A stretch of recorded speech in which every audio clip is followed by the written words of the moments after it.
Well, good morning and happy Christmas Eve for those who are in the United States or who celebrate Christmas. Um,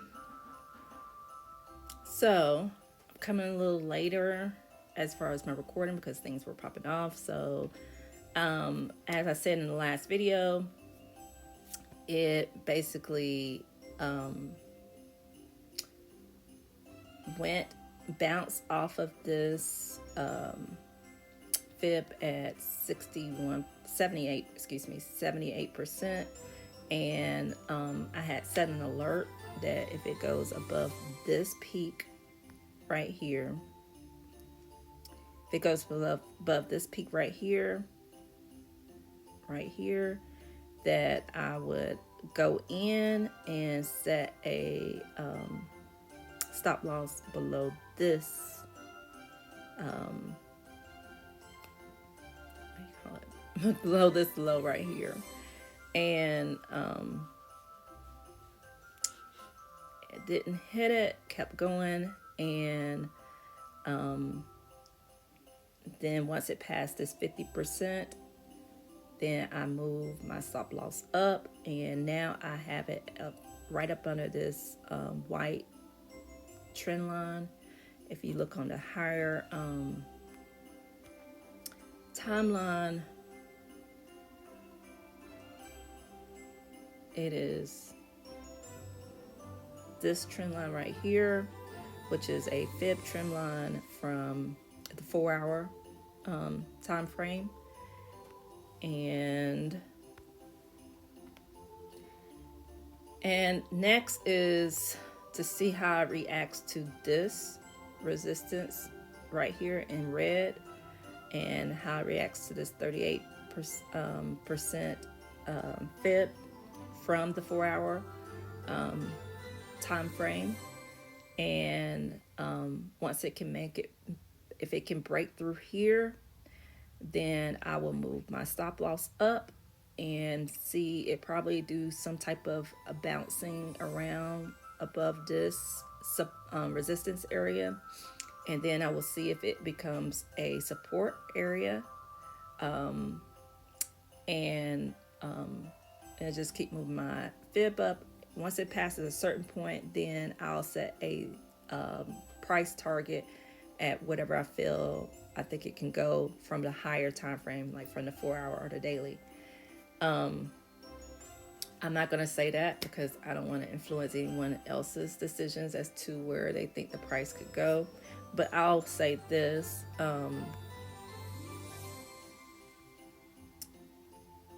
I base it off of fib. So the first area of influence for me would be in this area right here. So somewhere around that area, I would set a price target if it can make it, if it can create a higher, if it can create a higher high above this last peak right here. Is it going to create a higher higher? Is it going to create a double top?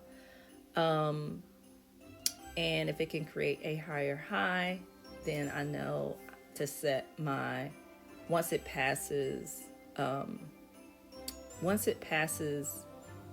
out of here, out of this bearish trend, then that's when I'm gonna set my price target to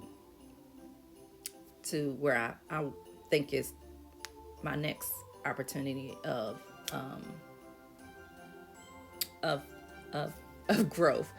So, but in the meantime, I'll just keep moving my stop loss up as it kind of goes up when I see there's a good area for it to be in.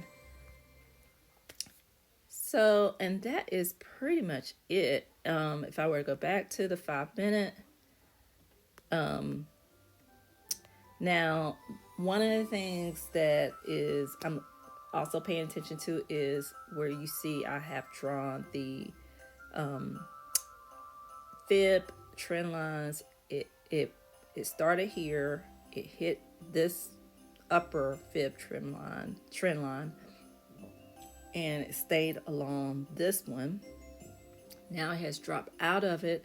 So I want to see, is it going to come back up above here and start operating in between these two? Or is it going to come up to this area and then start coming back down? And that's how I just keep it simple for myself, to keep less confusion. Just get in. If I were to describe my KISS strategy, I draw my trend lines from the higher time frame of the 4-hour daily chart, and then I draw out my support and resistance.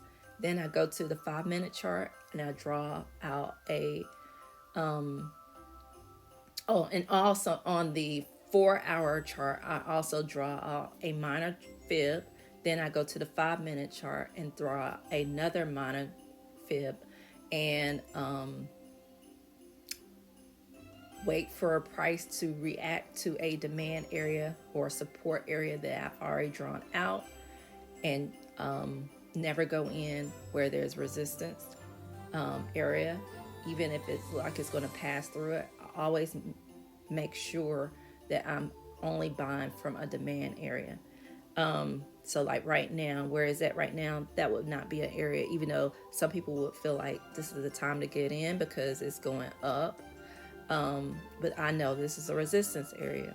So the only way I would go in if I wasn't already in is that it would have to pass this resistance area and bounce back towards this and make this resistance a demand area or support. And if I miss it, I miss it. But I'm not going to go in and it get taken away from me because I went in where they're selling or potentially selling. So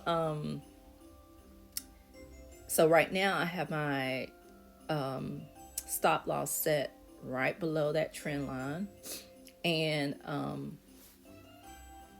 then we'll see where it does from there. I'm just going to keep a track on it, keep my alerts as soon as it goes off. Then I'll know if it hit a stop loss or if it's moving even higher. And then as it moves higher, I move my stop loss up and then move the alerts up. And that's really the name. It just repeats that cycle over and over and over.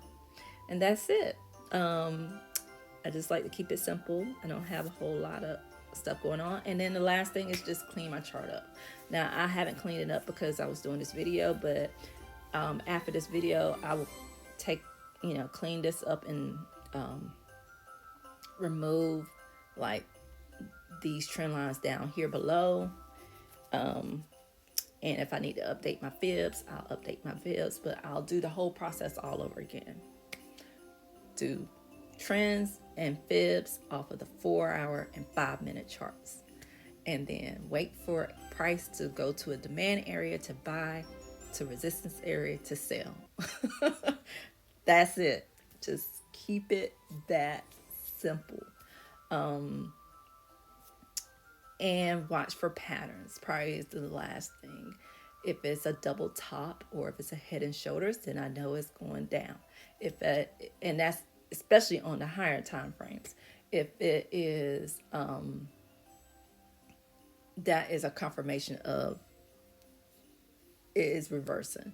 If it's a double bottom or inverse head and shoulders on a higher time frame, definitely reversing to a bullish price movement. But I always, because I'm trading off of the lower time frames, I see things sooner and I'm able to keep a tighter stop loss, definitely under 2%, usually a little over 1% or a little bit under 1%. And that keeps me like moving along.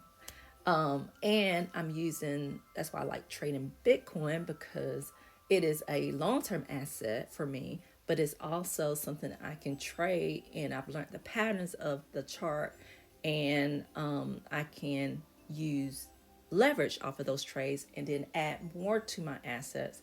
Doesn't mean that I don't buy other things, but I don't want to really day trade off of them because it just requires more work. It requires more work to look for things. It requires more work to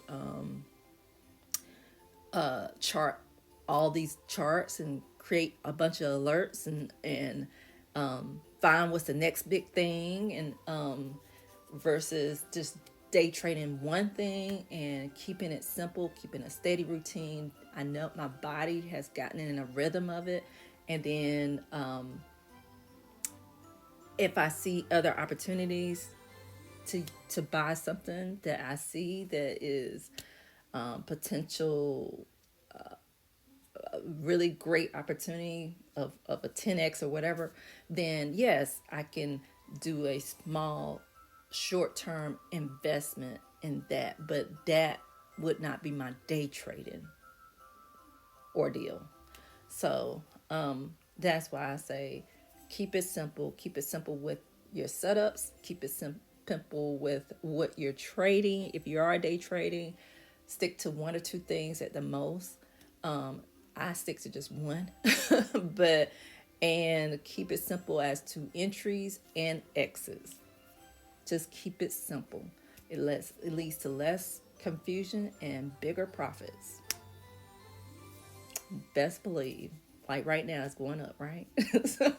But anyway, so that's it. Thank you, and we'll see what it does if it bounces. How it reacts to this resistance area that I was just talking about.